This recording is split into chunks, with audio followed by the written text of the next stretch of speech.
You're listening to The Observing Eye. Pirate radio for the mind.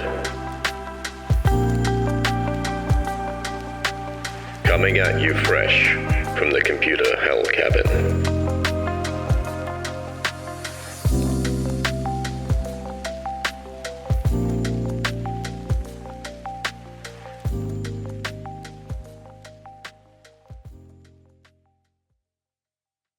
Hello, you beautiful lot. It is Sunday, the 13th of October, 2024, and you're listening to episode 86 of The Observing Eye, coming at you live from the computer hell cabin. Every week we get psychological, philosophical, and all manner of introspective. I'm David, and if you've been with us for a while, you'll know that we are no strangers to diving deep into the questions that challenge the very core of who we think we are. Today's episode is no different, as we explore a question that has perplexed philosophers, mystics, and scientists alike for centuries. Are you just a product of your mind? But before we get into any of that episodic stuff, there is a little announcement that I'd like to make, and that is that we have been nominated for an award, which is terrifying in itself. People have actually heard enough of us to take note. It's by Hubhopper, and it's their 2024 Podcasting Awards, and we have been nominated for Best in Health and Wellbeing category. But of course, in order for us to even attempt to remotely win an award, I'm not expecting this to happen at all. But people need to vote for us. So if you're enjoying the podcast, and if any of this has been useful, if you've a repeat listener and you find this interesting, if you're a new listener and you've come across us and you're kind of, you're getting a vibe, you're enjoying the vibe of the space that we've created, then I would ask a very kind favor of you, and that is to go to the link that I have put in the comments in the show notes alongside this episode and just vote for The Observing Eye under the health and wellbeing category. And we'll see where we get to. It'll be interesting. It's our first ever nomination for anything. So I'm just happy that we've been nominated. I think that's awesome in and of itself. But if we win, that'd be even better. So yeah, if you fancy putting your Hancock to that, I would deeply appreciate it. Right, so back to the episode then. That little bit of promo bullshit is done. Let's talk a bit about the question, are you just a product of your mind? So we spend our lives identifying with our thoughts, our feelings, and the stories that we tell ourselves. We assume that who we are is somehow located in the mind, in that constant stream of inner chatter. But what if most of what we believe to be us, our identity, our perceptions, even our emotions, are simply mental constructs? What if instead of the mind being an accurate reflection of who we are, it's more like a filter through which we experience the world and ourselves? Descartes famously said, "I think, therefore I am." But Eastern philosophies like Buddhism suggest something radically different, that this self we think we are might just be an illusion. So which is it? Are we our minds, or is there something more to our experience? Something beyond thought, beyond identity, that we haven't quite grasped yet? In today's episode, we're going to explore this idea from multiple angles. The role of perception, how emotions and thoughts create our sense of self, and whether free will is just a comforting illusion. We'll even touch on mindfulness and how it offers a way to step back and observe the mind rather than be consumed by it. As we get started, I'm going to ask you a question. I know I've already posed, are you just a product of your mind? But let me pose you a second question, something to think about before we get into the meat of the episode. And that question is, who are you without your thoughts? Just ponder that for a moment while I bring in some jazz.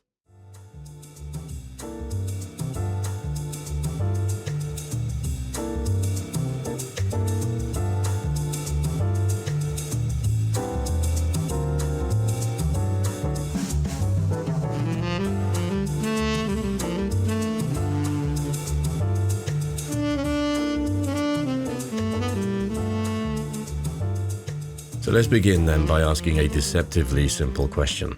What does it mean to be a product of your mind? At first glance, this might sound like a question with an obvious answer. Of course we are the products of our minds. How could we not be? After all, we experience the world through our senses, process information in our brains, and make decisions based on our thoughts. But when we really dig into this idea, it becomes clear that it's far more complex. Our minds are constantly interpreting, categorizing, and beelining the world around us. In any given moment, we are bombarded with an overwhelming amount of sensory data, sights, sounds, smells, emotions, memories, and thoughts. But here's the thing. Our minds don't just passively receive this information, they filter it. The brain is wired to make sense of the world by organizing all of this data into patterns and narratives, giving us a sense of coherence and stability. And while this process helps us navigate life, it also means that we are rarely experiencing reality in an objective way. We're experiencing it through the lens of the mind, a lens that's colored by our past experiences, beliefs, and emotions. Let's take a simple example. Imagine that you are walking down a busy street. Your mind is processing thousands of bits of information at once. The sound of traffic, the feel of the pavement under your feet, the sight of other people passing by. But what's most interesting is that your brain is automatically filtering and prioritizing certain information over others based on what it deems important. You might notice the sound of a car horn more than the hum of the wind, or the face of a familiar person in the crowd more than the architecture of the buildings. Your mind is constantly deciding what's worth paying attention to, and in doing so, it shapes your reality. But here's where it gets even more fascinating. The mental filtering doesn't just apply to the world outside of you, it also applies to your internal world. The way you see yourself, the way you interpret your own thoughts and emotions, it is all shaped by this process. Think about it. How often do we find ourselves stuck in certain mental patterns, believing things about ourselves that may not actually be true? Perhaps you've told yourself over and over again that you're not good enough or that you're a failure, even when reality doesn't quite match up with that story. Or maybe you see yourself as highly successful and competent, and you filter out anything that challenges that belief. In many ways, we become the stories that our minds tell us. These narratives help create our identity, our sense of self. But the question is, how accurate are these stories? Are they based on objective reality, or are they mental constructs, illusions even, that we've come to believe simply because we've repeated them so many times? This is where we can bring in the concept of ego. The ego, as it's commonly understood in both psychology and spiritual traditions, is essentially the mind's way of maintaining a stable sense of identity. It's that voice in your head that says, this is who I am good at this, I am bad at that, I like these things, and no like these things. The ego thrives on creating boundaries, defining who you are by what you are not. But here's the tricky part. The ego is at its core a mental construct. It is not something fixed or real. It's a story, a narrative that the mind creates and sustains. And like all stories, the ego can be both empowering and limiting. On the one hand, it helps you navigate the world. It gives you a sense of self and a place in society. But on the other hand, it can trap you. When we become overly attached to our mental stories, when we believe that we are the story our mind has created, we limit our potential. We begin to see the world in rigid terms, believing that we are the sum total of our thoughts rather than something more expansive. Now this brings us to a crucial idea, which is, are you your mind? If your mind is constantly creating stories, filtering reality, and constructing an identity, then to what extent are you more than the product of this mental process? It's an age-old philosophical question that has been explored in both Eastern and Western traditions. Now, I mentioned Descartes earlier, that sort of rather morose French philosopher who coined the phrase, I think, therefore I am. Now, in his view, the mind and the act of thinking are fundamental to existence. For Descartes, the very fact that we can question our own existence proves that we exist as thinking beings. But while Descartes saw the mind as the core of identity, Eastern philosophies take a very, very different stance to this. Now, I've probably mentioned, that's a bit of an oxymoron. I know that I have mentioned this before in previous episodes, but let me go over this again. So in Buddhism, there's this concept called anatta, which is no self. And it suggests that this self that we believe ourselves to be, this story that the mind tells us, is actually an illusion. The self is not a fixed entity, but it's a constantly changing flow of thoughts, sensations, and emotions. The mind is like a river, always moving, always shifting, always changing direction, never the same in any given moment. Well, when I say changing direction, it doesn't go backwards up the hill, but, it sort of meanders around a bit. And because the mind is so fluid, the idea of a permanent, stable self is, according to this view, a fiction. The real you is not the mind at all, but the awareness that observes the mind, the part of you that watches thoughts come and go without becoming attached to them. So here we have two very different perspectives. In one, the mind is central to who we are. In the other, the mind is something to be observed but not identified with. And this leads us back to our core question: are you just a product of your mind? If the mind is creating your sense of reality and self, then it would seem that you are, in fact, a product of it. But if there's something beyond the mind, something that can observe the mind without being caught up in it, then perhaps you are more than just a product of your thoughts. But before we carry on, I'm obligated to give you a word from our sponsor.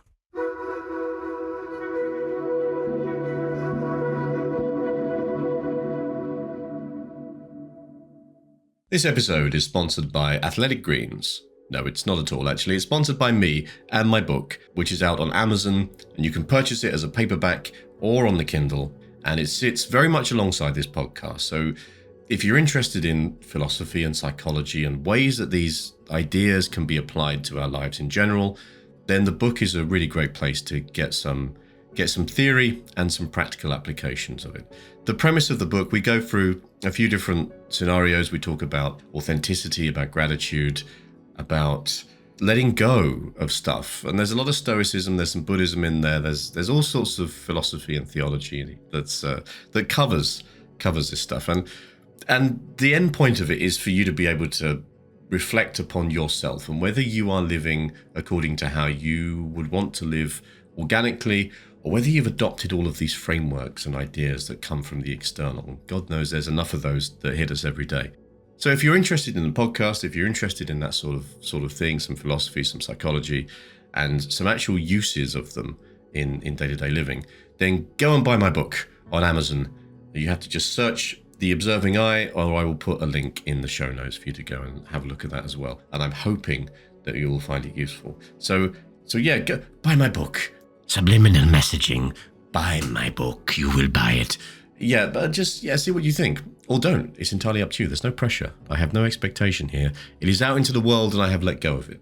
So it is just there. It exists. And you may enjoy it if you so choose. Thank you for your time.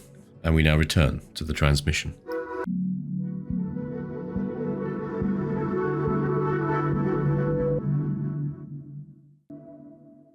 I want to explore a bit more now this connection between perception and reality, which is a relationship that is far more intricate than we often realize. It's very easy to assume that we experience the world as it is, that reality is out there, existing independently, and that we simply observe it through our senses. But the truth is that perception doesn't work like that. The world we experience is not some objective fixed reality. It is shaped, filtered, and interpreted by the mind at every moment. In fact, much of what we consider reality is a mental construct. To understand this, we first need to acknowledge that our perception is inherently limited. Our senses are the gateways to the external world, but they don't give us the full picture. Our brains are constantly receiving vast amounts of sensory data, far more than we can consciously process. So the brain does something fascinating. It filters. It picks and chooses what to focus on based on what it deems relevant or important to us at that moment. Think about walking into a crowded room. There's an overwhelming amount of information coming at you. The sound of people talking, clinking glasses, laughter, music in the background, the colours of the room, the lobster screaming as it's boiled alive and turned into a thermidor, the faces of all of the strangers gazing at you as you step into the threshold. But you don't process all of this consciously. Your mind filters out most of the noise and hones in on a few key details. Maybe it's the face of someone you know across the room or a conversation that piques your interest.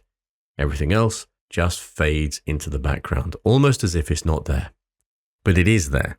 The external stimuli exist whether or not your mind acknowledges them, and this selective attention is what defines our individual experience of reality. And of course, this filtering process doesn't just apply to sensory information. It applies to how we interpret the world. Our minds don't simply observe the world objectively, they interpret it based on our past experiences, our beliefs, and our expectations. We don't just see things as they are. We see them as we expect them to be, as we want them to be, or sometimes as we fear them to be. Let me give you another example. Imagine there are two people walking through the same forest. One person grew up spending summers in nature where forests were places of peace, beauty, and adventure. For them, this walk might be calming. They notice the fresh air, the sunlight streaming through the trees, the rustle of leaves underfoot. They feel at home. Now imagine the other person had a very different past. Maybe they were once lost in the woods as a child or had a bad experience camping. For them, this same forest might trigger anxiety or discomfort. They might focus on potential dangers, the uneven ground, the eerie silence, the shadow of Bigfoot lurking behind the trees. The forest itself hasn't changed. The trees, the air, the path, they are all the same. But the experience of the forest is entirely different for each person because their perception of it is shaped by their minds, by their individual histories and mental patterns. In cognitive psychology, this concept is often referred to as confirmation bias. It's the tendency to focus on information that confirms our pre-existing beliefs while ignoring or discounting information that challenges them. In other words, we see what we expect to see. If you believe that the world is a hostile, dangerous place, your mind will constantly seek out evidence to support that belief. You'll notice the news stories about violence and chaos. You'll focus on moments of personal conflict, and you'll filter out anything that contradicts that worldview, such as acts of kindness or moments of compassion. On the flip side, if you believe that people are inherently good and that life is generally positive, your mind will filter the world to support that narrative. Same world, different experiences, all shaped by the mind. And this brings us to the heart of the issue. How much of what we experience is real and how much of it is constructed by the mind? It's a deep question. The idea that we can never truly access reality in its pure form because we are always perceiving it through the filters of our minds is a profound one. The ancient Greek philosopher Plato explored this with his famous allegory of the cave. In the allegory, prisoners are chained inside a cave facing a wall and can only see shadows cast by objects behind them. These shadows are all they know, so they take them to be reality. But the truth is, they're only seeing a limited, distorted vision of what's really out there. Plato's point was that we are like those prisoners. What we perceive as reality is just a shadow, a limited projection of something much deeper and more complex. Unsurprisingly, modern neuroscience has shed new light on this old idea. Studies show that the brain is not just a passive receiver of sensory data, it is an active creator of experience. Your brain actually predicts what it's going to see, hear, and feel based on past experiences, and it then uses this incoming sensory data to either confirm or adjust those predictions. This is known as predictive coding. In a very real sense, your brain constructs your reality from the inside out. It's not just responding to the world, it's generating your experience of it. This is why two people can experience the same event in entirely different ways. It's not that one person is right and the other is wrong. It's that each person's mind is creating a different version of reality based on their unique filters, memories, and biases.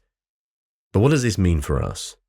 If our minds are shaping our experiences of the world, does that mean reality is purely subjective?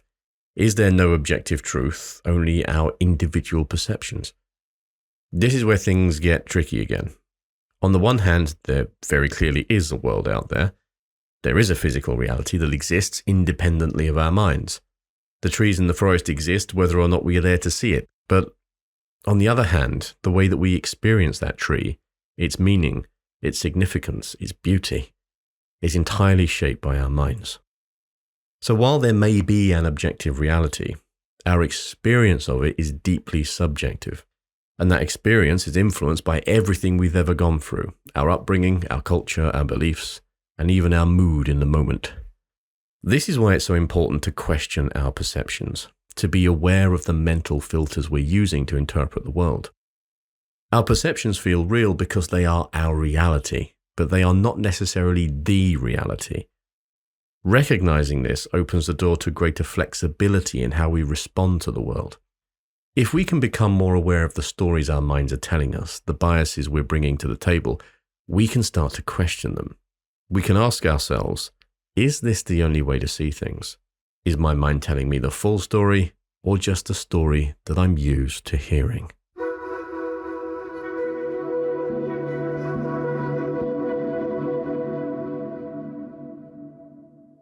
So far, we've talked about how our minds shape the way we perceive the world and filter our experiences of reality. But what about the way our minds shape something even more personal, our sense of self? How much of who we think we are, our identity, our personality, our very essence, is created by the mind? In this section, we're going to explore how the mind plays a crucial role in constructing the self and the stories that we tell ourselves about who we are. At first glance, it feels like we each have a pretty clear sense of self, doesn't it? You might describe yourself with certain labels. I am a kind person. I am ambitious. I am introverted. These labels seem solid, as though they represent something fixed, something true about who we are at our core. But what if these labels, these characteristics we use to define ourselves, are not as stable as they seem? What if they are instead the product of a mind that is constantly piecing together stories? Stories that shift and evolve depending on our experiences, beliefs, and emotions. Let's start by exploring the concept of narrative identity. In psychology, this term refers to the way we construct a personal story to make sense of our lives. As we all know, we're all aware of it, we live with it all the time, we have a running story in our heads about who we are and where we came from. Now, these stories are shaped by our memories, the events that we've lived through, and the roles that we've played throughout our lives. We see ourselves as the protagonists of our own narrative, and this narrative gives our lives meaning and continuity. But what's really interesting is that this self-narrative isn't necessarily true in an objective sense. It is highly subjective. Our minds filter and interpret the events of our lives in ways that reinforce the story we want or need to believe about ourselves. Here's an example. Imagine that you've always seen yourself as someone who is shy and introverted. It is a core part of your identity, and your mind reinforces this story by filtering experiences to fit that narrative. Maybe you remember that one time at a party when you felt awkward and didn't know what to say, and that memory sticks with you. You replay it in your mind, and it becomes a piece of evidence in the story of I am shy. But what about the other times? The times when you were confident, when you spoke up, when you felt completely at ease in a social situation. Those memories might fade into the background because they don't fit the story your mind has built around your identity. Over time, this story solidifies and you start to believe that this is who I am, even though it's really just a partial view shaped by selective memory and interpretation. So, are we the stories that our mind tells us? To some extent, yes. The mind's role in creating the self is largely about constructing and maintaining a coherent narrative. But here's the key. That narrative is fluid. It can change. And it often does, even if we don't realize it. Think about how your self-concept has evolved over the years. The person you were at 15 with all your dreams, fears, and beliefs probably looks very different from the person you are today. Yet at each stage, you likely felt a strong sense of identity, a clear idea of this is who I am. That identity shifted as your experiences changed, as your mind absorbed new information and reinterpreted past events. But while this narrative identity helps us make sense of our lives, it can also trap us. The mind, in its quest for stability and coherence, often clings tightly to certain stories, even when they no longer serve us. This is where the concept of ego comes into play. In psychological and spiritual contexts, the ego is essentially the mind's way of maintaining a stable sense of self. It's the voice in your head that says, I am this and I am not that, basically. You know what the ego is. You live in it. You live in it all the time. I don't need to explain to you what an ego is. The ego draws boundaries around who we think we are and who we think we are not, giving us a very solid sense of identity. But the problem is that the ego doesn't like change. It resists anything that threatens the self-narrative that it's built. So let's say that just another example for you, you've always seen yourself as a highly competent, driven person. Your mind has created a self-image around being successful and achieving your goals. Now imagine you experience a failure. Maybe you lose a job or a project you worked on doesn't quite go as planned. Suddenly, the narrative that your mind has constructed is challenged. The ego reacts by trying to defend that story, and this can lead to feelings of frustration, anger, or even denial. The mind doesn't like to let go of the identity that it's created, even when reality suggests that it's time to adapt or evolve. The irony is that while the ego's job is to protect the self, it often causes us the most suffering. When we cling too tightly to the mental stories about who we are, we become rigid. We start to believe that these stories define us entirely, and we leave little room for growth, change, or the possibility that we might be more than just the sum of our thoughts, memories, and labels. This is where mindfulness and self-awareness come into play, and I'm going to go into this in more detail a bit later on in the episode. When we practice mindfulness, we begin to observe the mind's processes without getting caught up in them. We start to notice the stories the mind is telling, stories about who we are, what we're capable of, and what our limitations might be. But instead of identifying with those stories, we can step back and see them for what they are, just mental constructs. They're not necessarily true, and they're certainly not fixed. By becoming aware of the mind's role in creating the self, we open up this possibility for change. We can rewrite the narrative. We can challenge the ego's boundaries and expand our sense of who we are. So, what does it mean to be a product of your mind? It means that much of who we think we are, the self we believe in so strongly, is a creation of the mind. It is a story that has been constructed over time, shaped by experiences and memories and this need for coherence. But it does not mean that we are bound by that story.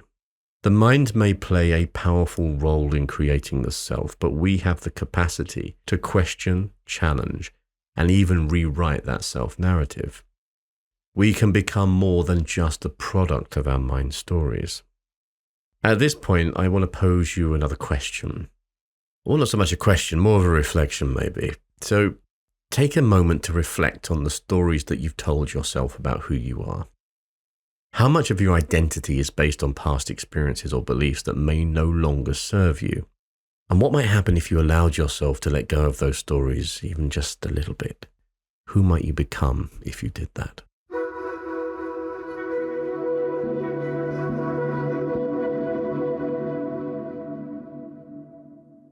So we've looked at so far perception, reality, constructing our sense of self. But what about emotions? Are they simply real, direct responses to the world around us? Or are they also the product of our minds, filtered and shaped by our thoughts, beliefs, and expectations? In this section, I want to dive into the interplay between emotions and the mind and consider this question. Are emotions real or mind-made? At first glance, emotions feel undeniably real.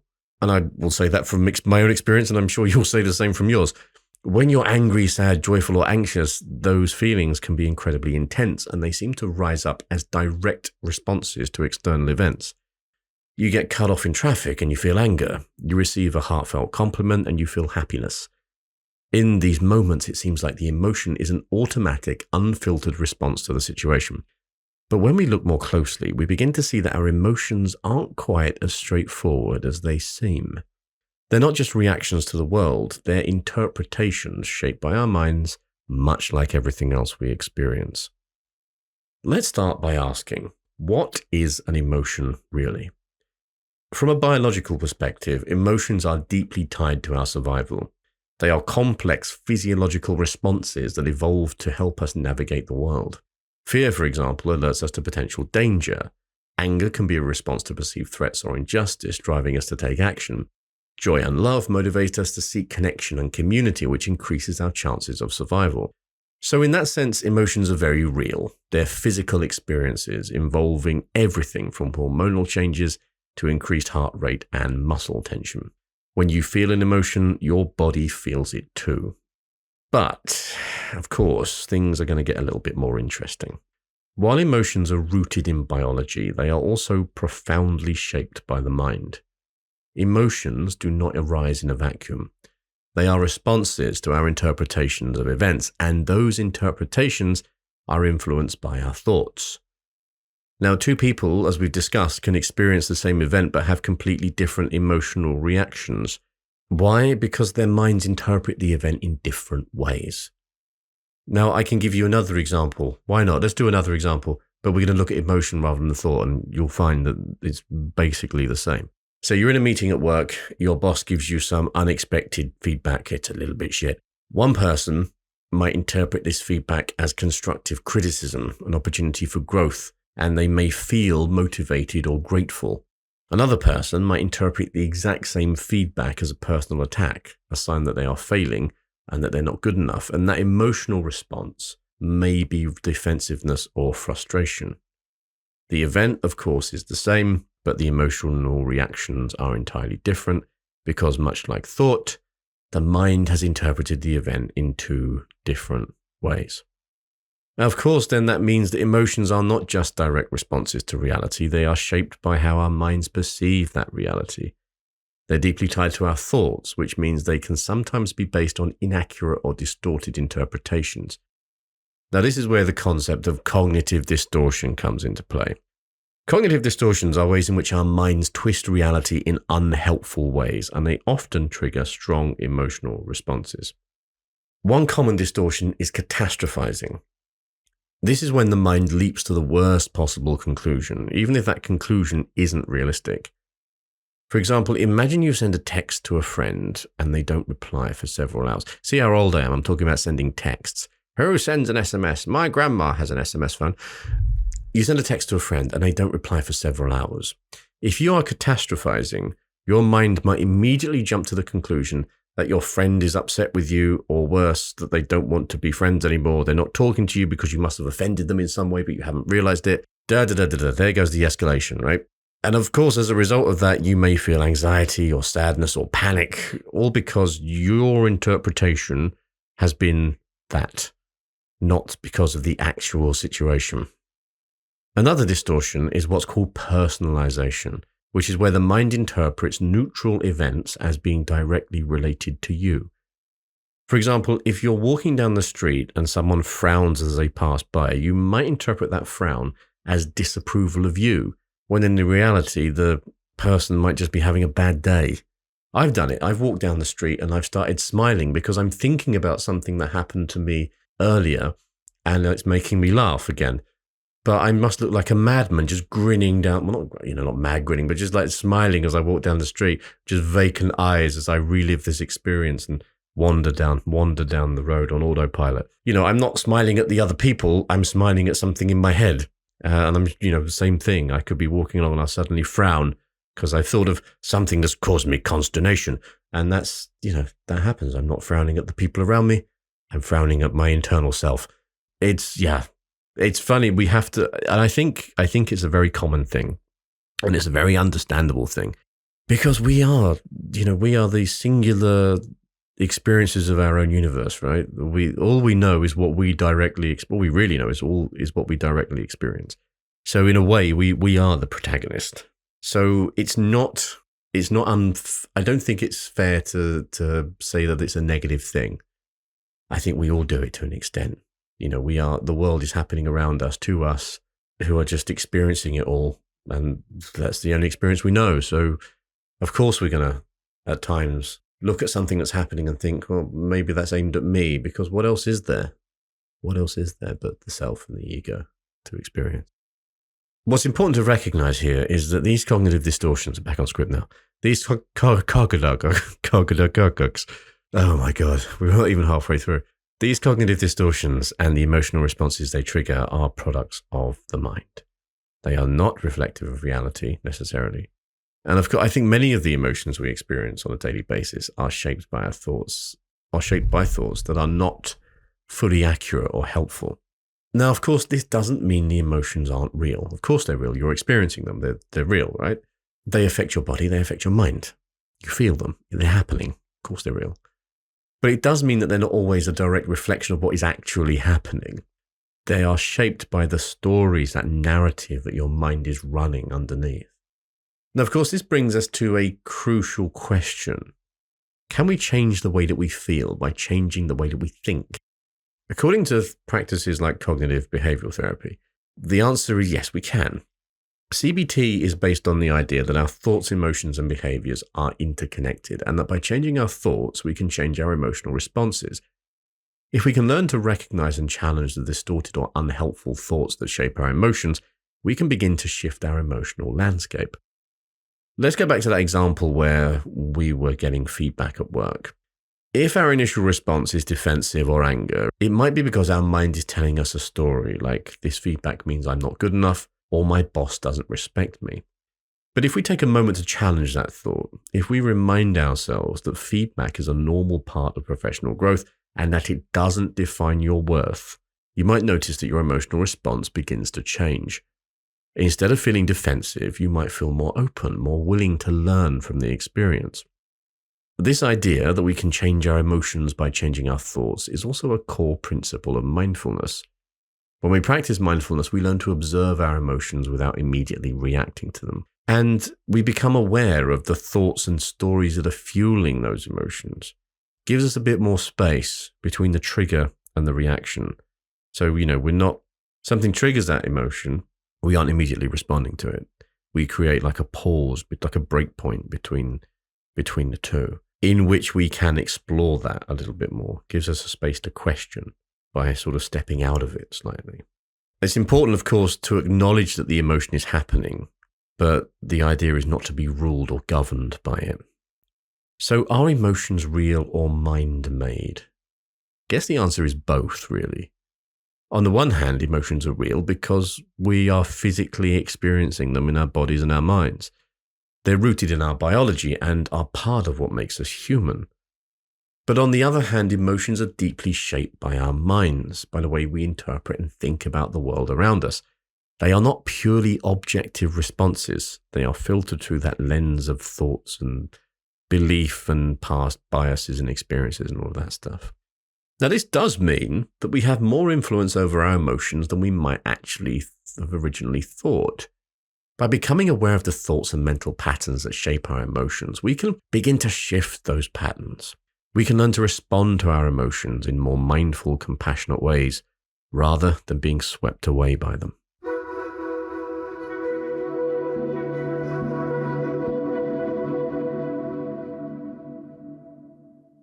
So far, we have basically been exploring the areas of the conscious mind, how that shapes our reality, our sense of self, and our emotions. But what about the parts of the mind that operate beneath the surface? In many ways, the unconscious mind is the hidden engine that drives much of who we are, influencing our behavior, our thoughts, and emotions in ways that we're very often not aware of, hence obviously the name of it. In this section, I am going to dive into the power of the unconscious mind and try to explore how much of our experience is shaped by forces that we don't actually control. I'm going to start with the basic question, and that is, what exactly is the unconscious mind? In its simplest form, the unconscious refers to the parts of our mental processes that operate outside of our conscious awareness. These are thoughts, memories, and desires that influence us without us even realizing it. We tend to think of ourselves as being mostly conscious beings, rational, aware, and in control of our decisions, but in reality, much of what drives us happens in the shadows beyond the reach of our awareness. The idea of the unconscious mind was very famously developed by Sigmund Freud, who is often touted as the father of psychoanalysis. He believed that the unconscious mind was like an iceberg. What we are consciously aware of is just the bit that's floating above the water. Beneath the surface lies a vast hidden world of repressed memories, unresolved conflicts, and primal desires. According to Freud, the unconscious mind influences everything from our dreams to our slips of the tongue to the patterns in our relationships. It is a repository of things we are not comfortable dealing with consciously. Things like fears, traumatic memories, and socially unacceptable desires. And yet, these repressed elements don't just disappear. They continue to affect us from beneath the surface, shaping how we think, feel, and act. Freud's theory, of course, is just one way of looking at the unconscious, but the concept goes much deeper. Carl Jung, Freud's student and later a critic of Freud, had a different take on the unconscious. Jung believed that the unconscious mind wasn't just a personal storehouse of repressed material, but also a collective one, a well of shared human experiences and archetypes that we all tap into. He called this the collective unconscious. According to Jung, this deeper level of the unconscious is filled with universal symbols, myths, and patterns that influence us all, regardless of our individual experiences. This is why so many stories and myths from different cultures share common themes. Jung believed these symbols are imprinted in the human psyche, shaping not just our dreams, but our entire approach to life. While these psychoanalytic theories paint the unconscious mind as a place of repressed material or universal archetypes, modern neuroscience has offered a different perspective. Today, we know that much of the brain's activity happens unconsciously. Things like regulating our heartbeat, processing sensory data, and even making decisions. In fact, research has shown that our brains often make decisions before we're even consciously aware of them. One famous experiment involved neuroscientists measuring brain activity while participants made simple choices, like pressing a button with their left or their right hand.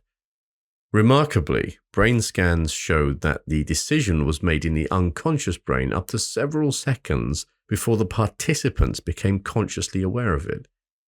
This suggests that the unconscious mind is not just a repository of repressed memories, but a powerful decision-making force in our day-to-day lives. What does all of this actually mean? If so much of our behavior is driven by unconscious processes, how much control do we really have? And how can we begin to understand or even influence our unconscious mind? Firstly, it is important to recognize that the unconscious mind is not inherently good or inherently bad. It's simply a part of how our brains operate, and it plays an essential role in keeping us functioning. Without the unconscious mind, we'd be overwhelmed by the sheer amount of information our brains need to process every second. Think about all of the things your brain handles without you even realizing it. Breathing, balancing, making quick decisions, recognizing faces, recalling language. The unconscious mind is like an autopilot, taking care of these tasks so that your conscious mind can focus on what's in front of you. But the unconscious mind also holds on to deeper and more complex material. Things like habits, conditioned responses, and deeply ingrained patterns of behavior are all rooted in the unconscious. These are things we may not think about consciously, but they still shape how we navigate the world. For example, you might have an unconscious habit of reacting defensively whenever someone offers you criticism. Maybe you're not even aware of it happening in the moment. It just feels like a natural reaction. But if you dig deeper, you might find that this response was shaped by earlier experiences, maybe in childhood, where criticism was associated with feelings of shame or rejection. Over time, this pattern got stored in your unconscious, and now it activates automatically whenever you feel threatened, even if the current situation doesn't really warrant that reaction. This is the power of the unconscious mind. It creates patterns of thought and behavior that operate automatically, often without us realizing it. And because these patterns are unconscious, they can be difficult to change. It's why people find themselves repeating the same mistakes, falling into the same types of relationships, or struggling with the same emotional challenges, even when they consciously want to do things differently. It's not that they don't know better, it's that their unconscious mind is driving behavior behind the scenes. So how do we begin to bring these unconscious patterns into the light? One of the most powerful tools for doing this is self-awareness. The more we pay attention to our thoughts, emotions, and behaviors, the more we start to notice patterns that were previously hidden. Again, this is where mindfulness and introspection can be incredibly valuable. You can see how I'm pushing mindfulness all leading up to the final segment. When we practice mindfulness, we learn to observe our thoughts and reactions without judgment. We don't get caught up in the automatic unconscious responses. We start to notice them as they arise. And over time, this awareness helps us to catch unconscious patterns before they take control. It's bringing the unconscious into the conscious awareness. We become aware of it, then we are empowered to change it, essentially. Now, Jung talked a lot about working with dreams as well as a means of getting into some of those unconscious patterns. He saw them as a window into the unconscious mind, offering us a glimpse of the hidden thoughts, fears, and desires that we're not fully aware of in waking life. By paying attention to our dreams and exploring the symbols and patterns they contain, we can start to uncover some of the unconscious material that's influencing us. And of course, not every dream is packed with deep meaning. I mean, like the dream I had last night where I was driving a JCB into a field that was just full of cats eating frozen yogurt is not really telling me much about my unconscious. Or maybe it's telling me a lot about my unconscious. But so, I mean, maybe there's nothing valuable there then that I can directly take from, apart from the fact that I really wanted frozen yogurt for lunch. I think, what am I saying? What am I trying to say? Don't take them too seriously. Like maybe they offer something of use. Maybe it's just fucking dream madness that's going on, you know. Interpret it at your discretion, put it that way. Sometimes they can be useful, sometimes they can be enlightening. A lot of the time they're just fucking weird. But yeah. Okay, what's next? Therapy. Therapy is another way to access the unconscious mind. In therapeutic settings, we can explore the deeper layers of our psyche, bringing repressed memories, unresolved conflicts, and unconscious patterns into conscious awareness. Through psychoanalysis, guided introspection, or even some modern approaches like CBT, we can begin to understand the hidden forces that are driving our behavior. It's using the therapist as a mirror, basically. Let them fire things back at you and challenge some of the stuff that you're saying. When you explain your behaviors, your responses, your interpretation, allowing someone to challenge that in ways that you would never have considered because you are the observer and the observer cannot observe itself, can be quite useful. So how much of who we are is shaped by the unconscious mind? The answer is quite a lot. The unconscious mind is a powerful force, constantly influencing our thoughts and our behaviors and even our decisions before we're even aware of it. But the good news is that we're not entirely at its mercy. By becoming more self-aware, by paying attention to the patterns in our thoughts and actions, we can begin to bring the unconscious into the light. We can't control everything that happens beneath the surface, but we can learn to recognize its influence and over time, reshape some of those deeper patterns.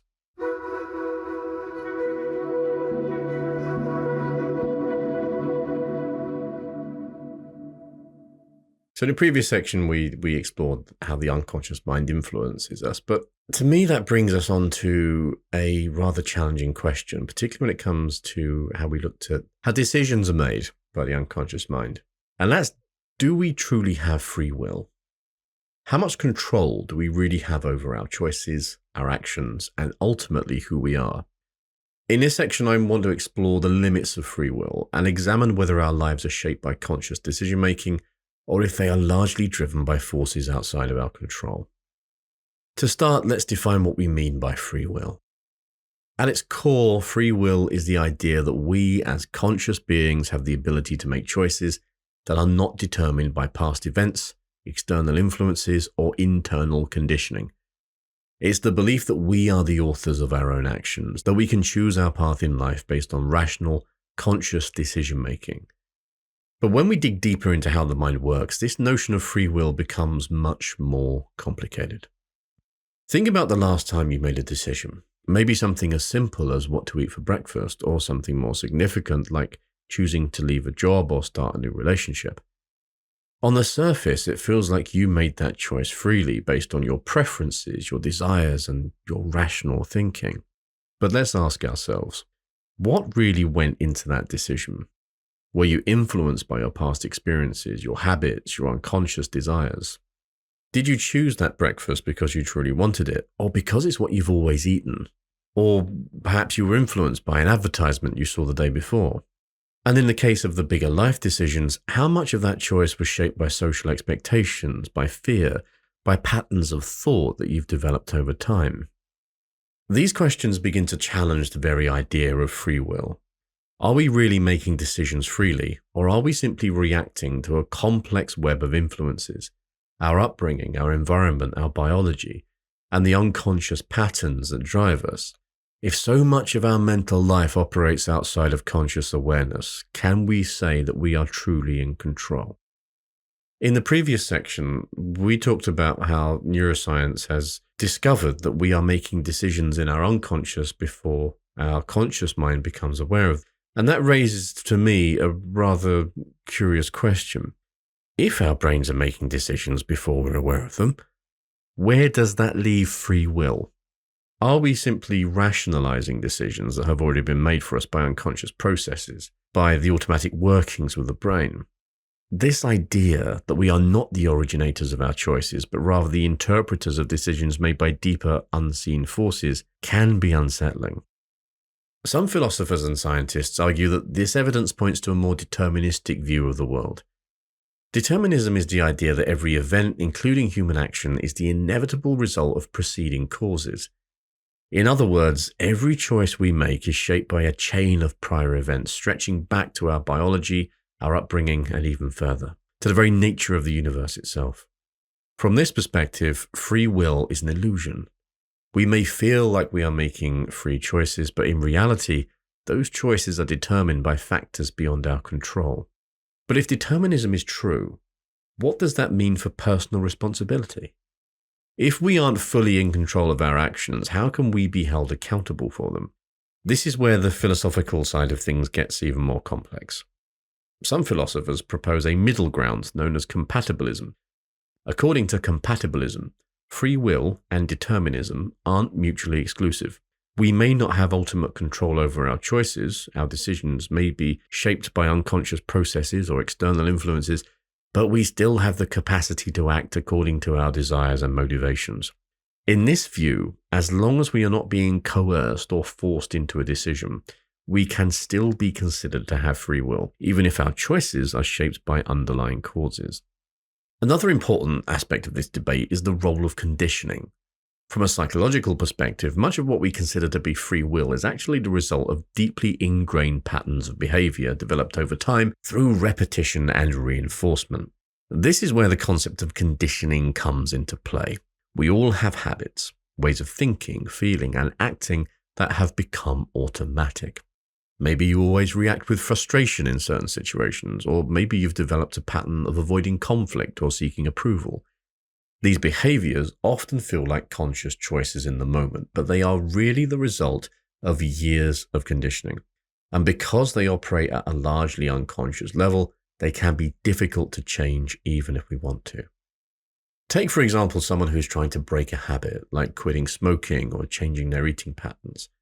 On a conscious level, they may desperately want to change, but on an unconscious level, their mind and body are still following the old conditioned patterns. The decision to light another cigarette or reach for that extra snack might feel like a conscious choice, but it's being driven by years of automatic responsive that have become deeply ingrained.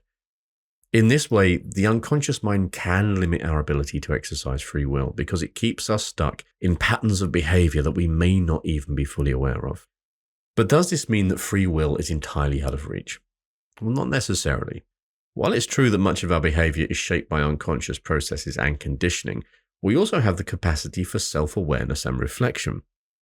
Now, observing those thoughts, observing the behaviors that operate on autopilot, and witnessing the moments where our unconscious mind is leading the way, that is the key. It is becoming aware of what is happening in the mind, of stepping back out of the automated process, off of the path, and to just watch what's happening. If we don't question it, then we're going to be pulled along by the choices, the motivations that the unconscious mind is doing. We do have, as conscious observers of our minds, the capacity to step back from that. And I'll get into that in more depth in the next section of this podcast.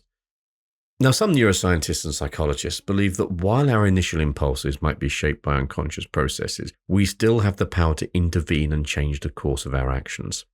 It's like driving a car. The unconscious mind might be steering for a while, but with enough awareness and effort, we can take back the wheel. This requires a kind of meta-awareness, the ability to step outside of our automatic patterns and choose a different path. In this sense, free will may not be about total freedom from all influences, but rather about the ability to recognize those influences and act with intention. So where does that leave us then in this debate about free will?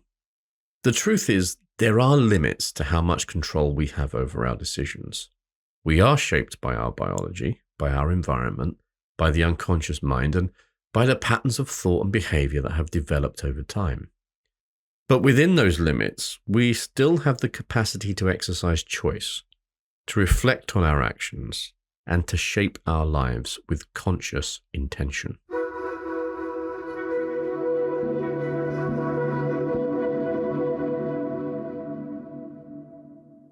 In our final section, I want to get into the possibility of stepping outside of the mental machinery. I'm not talking like out-of-body experiences here, just to be very clear. I'm talking about escaping the constant stream of thoughts, interpretation, and judgment that is going on inside the mind. The constant chatter, the noise, the narrative. And in that, I'm going to start with some mindfulness. Now, mindfulness is bringing full awareness to the present moment without judging it, without, putting a bias on top of it. We observe our thoughts, our emotions, and the sensations that we're having as they arise. And we try not to get caught up in those sensations or identify with them. So when we become mindful. We become an observer of the mind rather than being controlled by it. And it's in that space of observation that something quite remarkable happens. You begin to see that you are not your thoughts. Think about the last time that you were completely caught up in your mind. And I mean, pretty much all the fucking time, right? But something like when you were really caught up in your mind, like you're worrying about something in the future, you're constantly replaying a conversation from the past, you're feeling overwhelmed by a wave of emotion. Now, in those moments, it is easy to feel like you are your thoughts and you are your emotions, like they define you. But when you practice mindfulness, you start to notice that thoughts and emotions are just passing phenomena. They come, they sort of stay for a while, like a bad house guest, and then they go, just like the clouds moving across the sky. You are not the thoughts themselves, you are the awareness that watches them. Now, this is a powerful realization because so much of our suffering comes from over-identifying with the mind. We believe that every thought and every emotion is a reflection of reality or a statement about who we are. Mindfulness helps us to step back and see that the mind is not always telling us the truth. It's a cheeky liar. It's just a constant stream of mental activity. Sometimes it's useful, but often it's repetitive, or it's judgmental, or it's distorted. The mindfulness teaches us to see our thoughts as just thoughts. They are not ultimate truths, even though they may very much feel like it. It's like training the mind to stop clinging to every thought that arises, to stop identifying with every mental story that the mind creates. It's creating a kind of mental spaciousness, a gap between the thought and the reaction to that thought. And it's in that gap that we can discover a certain amount of freedom. We no longer have to be at the mercy of every thought or emotion that arises. Instead, we can just simply observe them and we can let them go. But of course, mindfulness isn't just about observing the mind. Just going to sit there watching it like a weird X through the living room window, staring at you at the dining room table at 10 p.m. I'm just watching you. I came here to watch. It's we're cultivating a direct experience of the present moment. The problem with the way that we think often is that we don't think in the present. We exist, we project our awareness into the past or into the future, and we sit in it. We sit in those spaces. We might ruminate on past experiences. We put our mind in that past experience, and as a result, we relive the pain and the emotion of what happened. And same when we project into the future, we are clinging to things that we don't have. We are filling our mind with desire, and it's pulling us into a direction. And by doing that, we aren't being in the moment. And what we forget is that the present moment is where all of our experience happens. People talk about things like happiness being fleeting, but happiness, like all experiences, happens in the present moment. And if our minds aren't in the present moment, then how the fuck are we supposed to be able to feel anything good? Because we're always projecting into the I wants or the I wish things were different, or I want this to be the case. It's just putting the mind in the present, being part of the actual experience and not drifting off into a different place. And in being in the present, we can actually notice what's going on, because we can't notice what's happening inside the past or the future because they don't really exist anymore, or they never will. I always find that funny when people, not funny in an amusing way, but funny in a sad, tragic way, when people get so het up and wrapped up in worrying about what might happen that they're just they're projecting a load of fear and anxiety into a future that they've imagined that may not even come to pass. And they're living that fear and anxiety in the present moment. Like when you think about it like that, why would you create that much suffering for yourself? You can't control it. Like you can control what you do in the present. And I think that's all the best thing we can do is just pay attention to the present. And, it's nice to have goals. Don't get me wrong. It's nice to have ideas. I'd like to go on holiday to this place next year. Just, that's cool to have ambition and to have thoughts about what you want.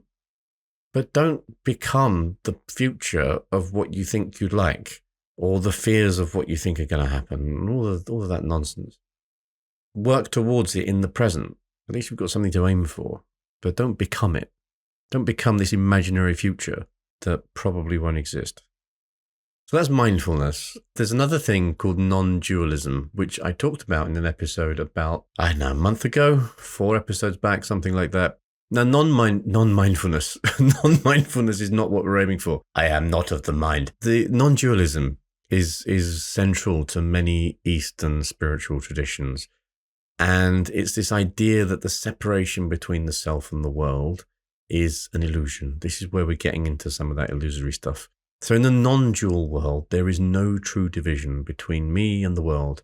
I'm just the universe experiencing itself subjectively. The mind creates the illusion of separateness, but in reality, everything is interconnected.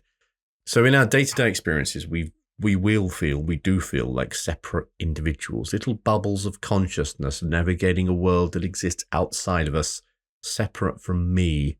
And we see ourselves as distinct individual entities. We use our minds to interact with this external world. Like the mind and the world are in 2 different dimensions, and the flesh is the boundary between the 2. It's not it. We are of and part of the universe. We are the same thing. We are not separate to any of it.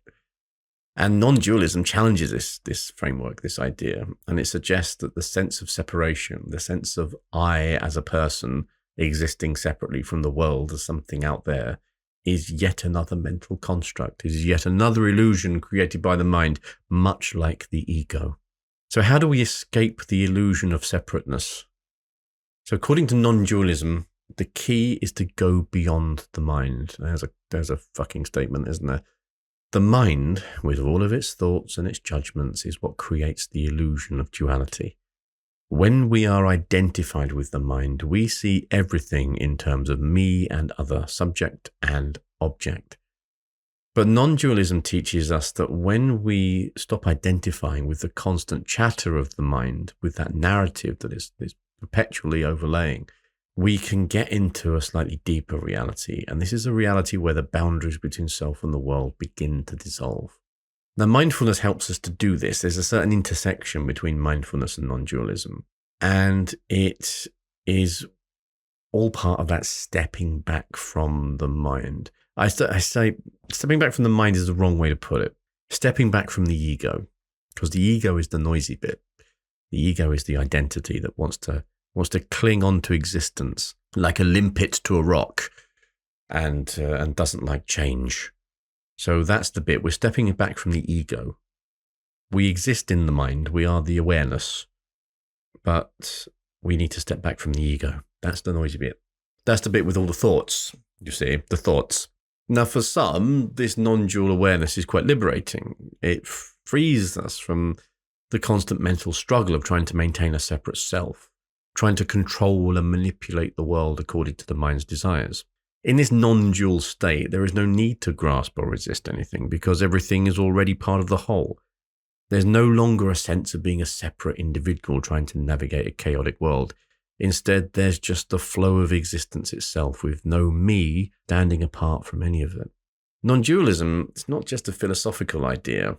It can be accessed through meditation, but that's another episode in itself. That's another series of episodes in themselves to get into that. I'm sure there's plenty of you out there listening to this who have meditated before and you know the experience. You know if you do it for long enough, like any form of exercise, you start to get better at it and you get into it easier. You get to this point where it gets you can be doing it for like an hour and it feels like 5 minutes just sitting in that state. And it's a really spacey experience when you bring yourself back into the moment. Kind of feel like you're sinking down into the self.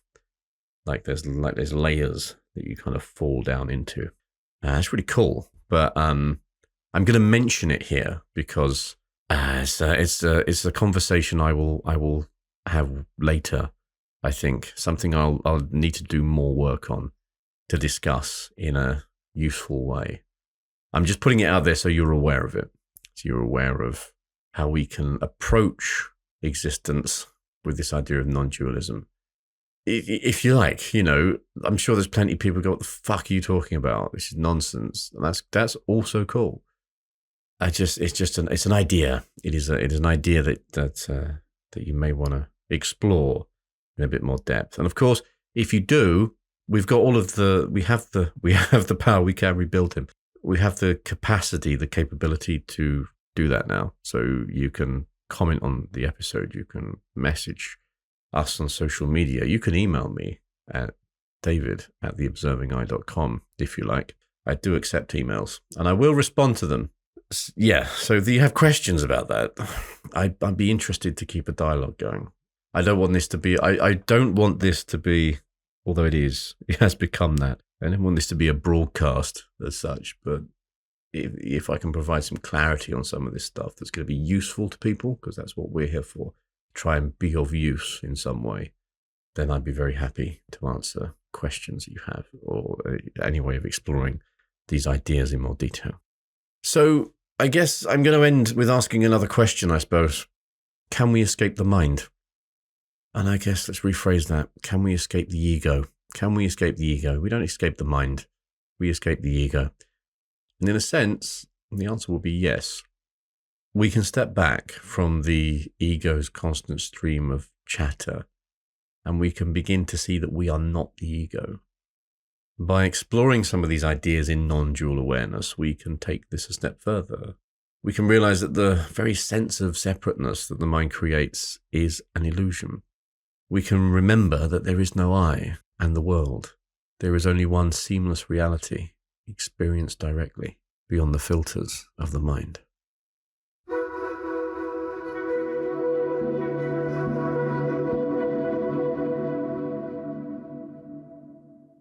And that, ladies and gentlemen, is all I have to say on the subject of, are you just a product of your mind?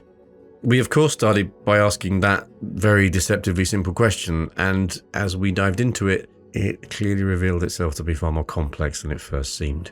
We've seen how the mind shapes nearly every aspect of our experience, our perceptions, our emotions, our sense of self, and even the choices that we make. We've looked at how the mind filters reality, often creating a version of the world that reflects our beliefs, our fears and desires, rather than the objective truth. We've explored the idea that many of our behaviors are driven by unconscious patterns, leaving us to wonder just how much control we really have over our actions. And we've grappled with the idea of free will, whether we are truly the authors of our choices, or whether our decisions are determined by forces outside of our conscious awareness. But of course, we didn't stop there, did we? We went even further down the rabbit hole and got into ways of stepping outside of the ego's constant chatter through mindfulness and observing our thoughts, and the philosophy of non-dualism, challenging the very notion of separateness between self and the world.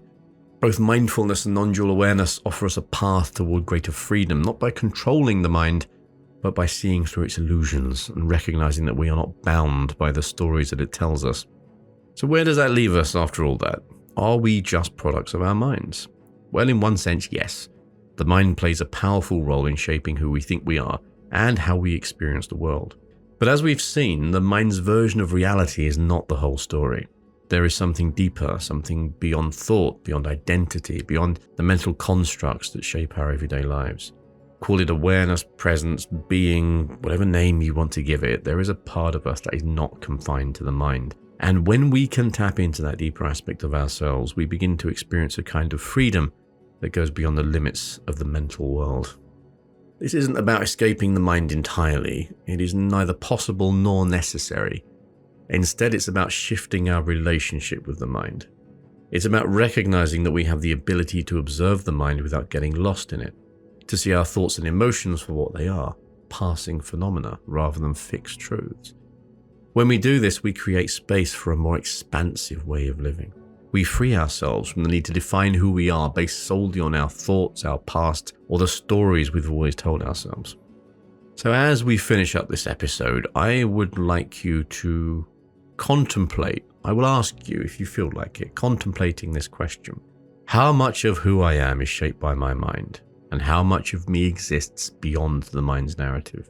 More importantly, how can you tap into that deeper awareness, whether through mindfulness, meditation, or simply by becoming more curious and self-aware about your mind's patterns. The more you explore this, the more you may find that there is far more to you than the mind could ever define. Thank you, as always, to everyone who has joined me on this journey today. I deeply appreciate you spending your time, your precious time, listening to me for an hour or so go on about this stuff.